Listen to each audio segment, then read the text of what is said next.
Hi folks, welcome back to my YouTube channel. Saturday here in Adelaide, quite cold and wintry. Once again though, it's quite nice and warm in here. Today I would like to pose a question or a challenge for the Pentax Ricoh type people. I've been looking at a couple of reviews on YouTube, one by Matt Irwin and one by DP Review, and they're reviews of the just recently released Nikon ZFc, which is a mirrorless compact camera, and I looked at that and I thought, wow, if I was ever to sell some of my gear so I can finance a new outfit, I'd probably go for that. It's a beautiful little camera, and I'll explain a little bit more about why that is in a minute. And also, but what I was thinking, I thought it's a retro look, this particular camera. You can look it up and look up their reviews and you'll see pictures of it. It's a excuse me, 1 minute.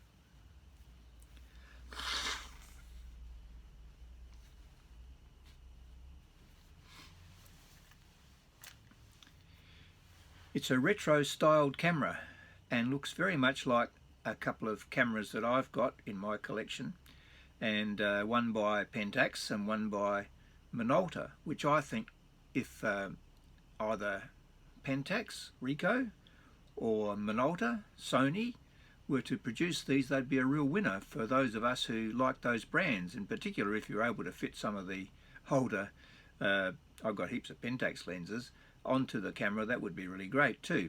Anyway, what's so good about the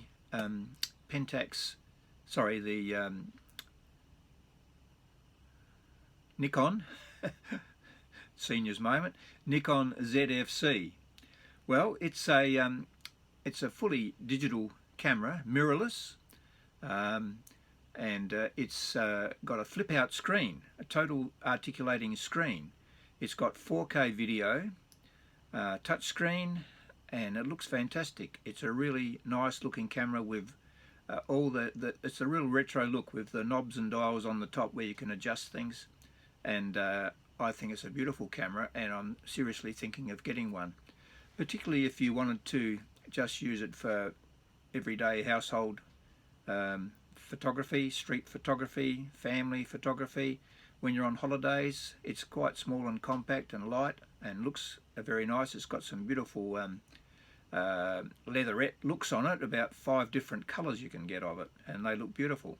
And I'm thinking, wow, Pentax and Sony could do the same thing, and it would be a really big goer, a big seller in my opinion.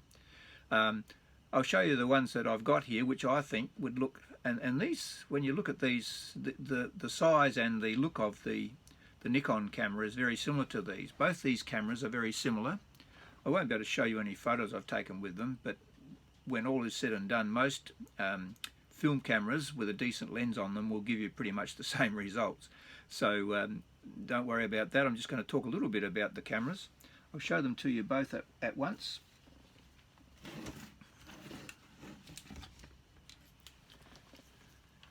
So on my left we have the Pentax MG, and on the right is the Minolta XG-M.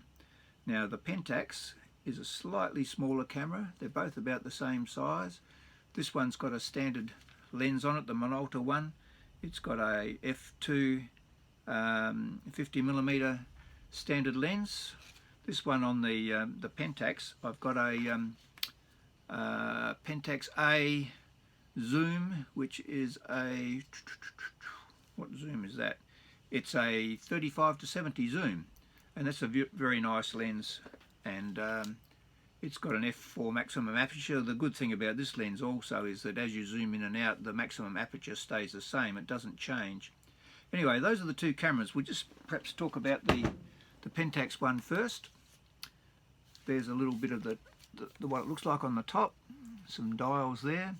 It's fairly much an automatic camera, this one, and I'll read a little bit off of the Wikipedia in a minute about its pros and cons. It's got a flash sync thing up here to put a flash on, Doesn't have a PC socket though, which I like on my cameras, but it doesn't have a PC socket. It does have a self timer here, and you can set your ASA on it. Not much else I can tell you about it unless I read off of here. Well, I can tell you about it, but anyway. So it was produced by Asahi Pentax from 1981 until 1984, and it replaced the Pentax MV and MV1 as an entry-level 35mm semi-automatic camera. It's a manual focus, aperture priority camera with no manual settings or speeds. The Pentax MG had an electronic, and it still does, electronic focal plane shutter from 1 second to 1/1000th of a second, synchronized at 1/100th of a second for flash sync. And you've got a separate spot on here for that setting there, so you can actually shoot that without your batteries in it. I mean, it relies on batteries to run this camera. What else can I tell you? It's a center weighted exposure meter. Is a center weighted through the lens type meter, and with open aperture measuring for Pentax M compatible lenses, and all Pentax cameras, I can use any of my Pentax lenses on this camera. They're all backward compatible, even back to the screw mount lenses that you can get an adapter for to put on these K-mount lenses. So what else? It's got a split image focusing system in it. Shutter speed chosen by the camera is displayed in the finder by LEDs, which also indicate over or underexposure or slow speeds and the possibility of shaking. The aperture was not displayed in here. However, the camera also has an exposure compensation from +2 to -2 EV, sorry. And this has got the standard lens on that came with the camera. What else can I tell you? Probably not too much else. It was available in chrome or black finish. So this one's sort of part chrome. I mean, it's got a black finish on there, I suppose. The leatherette on the Nikon is beautiful on these spaces here. If you have a look at those other reviews I told you about, you can see the colours of them, particularly on the Matt Irwin review. He goes through all the colours and whatever. So that's a little bit about that. Now just think of what that would look like with a flip-out screen, looking similar to that. Flip-out screen, 4K video, all the bells and whistles, knobs on the top. How fantastic would that be? I'd buy one of those. And similarly, with the XG-M, the Minolta, this is probably a slightly better camera than the other one, the Pentax one. How I got this was a friend of mine who did a course with me on wedding photography many years ago. She had a couple of these, and at one stage when she moved up to digital, she wanted to sell me her whole kit, and I couldn't afford to do that at the time, so I bought just the one camera and the one lens, I think, off of her. I often wish I had bought the whole lot, because it's a really nice kit, and she took some beautiful photos with this camera. So it's a little bit more versatile than the other one. Similar, was introduced in 1981 by Minolta. It was also known as the X70 on the Japanese market. When it was released, it was the top model in Minolta's XG series of consumer-grade manual focus SLRs. It's got a metered manual mode. You turn the meter on and off by that lever there. You just pull that out and that turns the meter on and off. And also you've got a, you can see there's an off and an on section there, or a setting there. And you do that by just moving that there, I think. There you go, I just moved it. That's how you turn the thing on and off. It's a good idea when you're using these, when you put them away, to actually turn them off, because you might waste your meter. Anyway, it's a beautiful camera, nice and chunky. Also in here, similar to my Pentax KX, if you look through the viewfinder, you can actually see through the viewfinder the actual aperture setting you've got on the camera down on through the actual viewfinder, and it's actually showing you, it's a little window here somewhere that shows you the actual aperture setting. What else can I tell you? It's got a self timer, which is up here actually. See, there's a self timer. Can I move that down? let's have a go, or up. It goes up. See, I just move that up. You can see the red part there. That's the self-timer button, unlike the other one, which has got a lever self-timer section on the Pentax one.